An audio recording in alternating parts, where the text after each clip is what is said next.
Hi friends, welcome to our channel. మా ఊరండి ఇది. కోరుకొండ మండలం శ్రీరంగపట్నం గ్రామం. పొలాలు అయితే చాలా వరద నీళ్ళతో అయితే మునిగిపోయిందండి. రైతులకి చాలా నష్టం జరిగింది. ప్రత్యేకించి మా పొలం కూడా నీటిలో అయితే మునిగిపోవడం జరిగింది.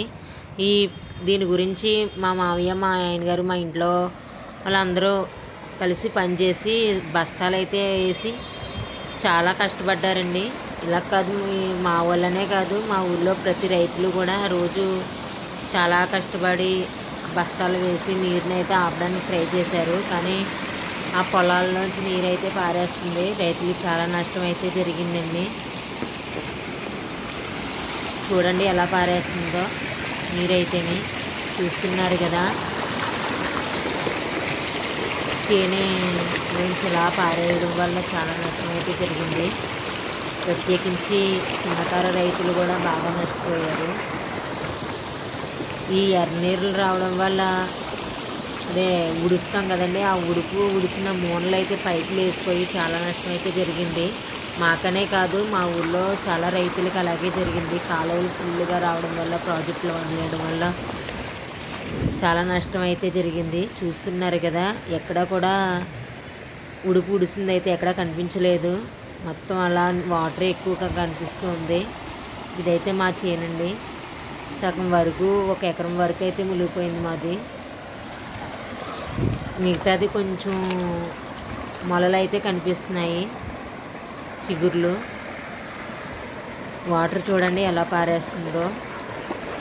దీనివల్ల రైతులకి చాలా నష్టం అయితే జరిగిందండి.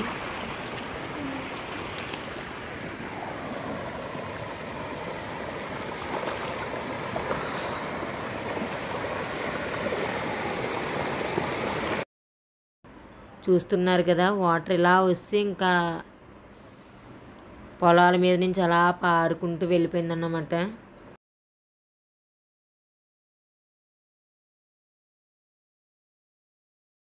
వర్షం గత 15 రోజులుగా వర్షం వస్తుంది కదా, దాని గురించి వాటర్ ఎక్కువ అయిపోయింది. చూస్తున్నారు కదా, బత్తాలతో అయితే ఇసుక మట్టి వేసి ఈ రైతులు అలా కొంచెం గొట్టులాగా అయితే ఏర్పాటు చేశారు. సాయంత్రానికి కొంచెం వాటర్ అయితే తగ్గింది.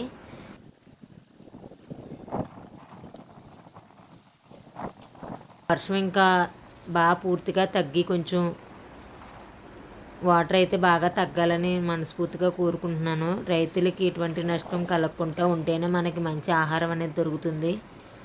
రైతు సుఖంగా ఉంటేనే అందరూ హ్యాపీగా ఉండగలరు.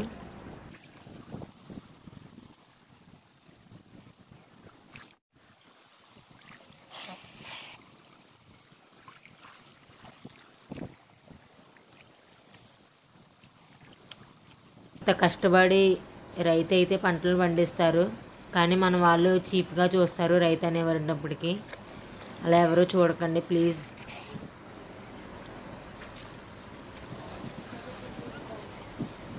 చూస్తున్నారు కదా, వాటర్ ఫోర్స్ అయితే ఈ బత్తాలు వేయడం వల్ల కొంచెం అయితే ఈ పొలాల వైపు రాకుండా తగ్గింది. సాయంత్రానికి అయితే బాగా తగ్గింది. చూస్తున్నారు కదా, కొంచెం వాటర్ ఫోర్స్ అయితే తగ్గింది. దీనివల్ల నేనైతే కొంచెం హ్యాపీగా ఫీల్ అవ్వాను వాటర్ తగ్గడంతో చూసి. దీని గురించి మా మావయ్య, మా ఆయన గారు అయితే చాలా కష్టపడ్డారు. చూడండి, మా చేననే కాదు, మా చుట్టుపక్కల చేలన్నీ కూడా ఇలాగే వాటర్ తోటి అయితే ఫుల్ అయిపోయినాయి. చిగురులు కనిపిస్తున్నాయి. మిగతా చేనంతా అయితే మునిగిపోయింది వాటర్ తోటి.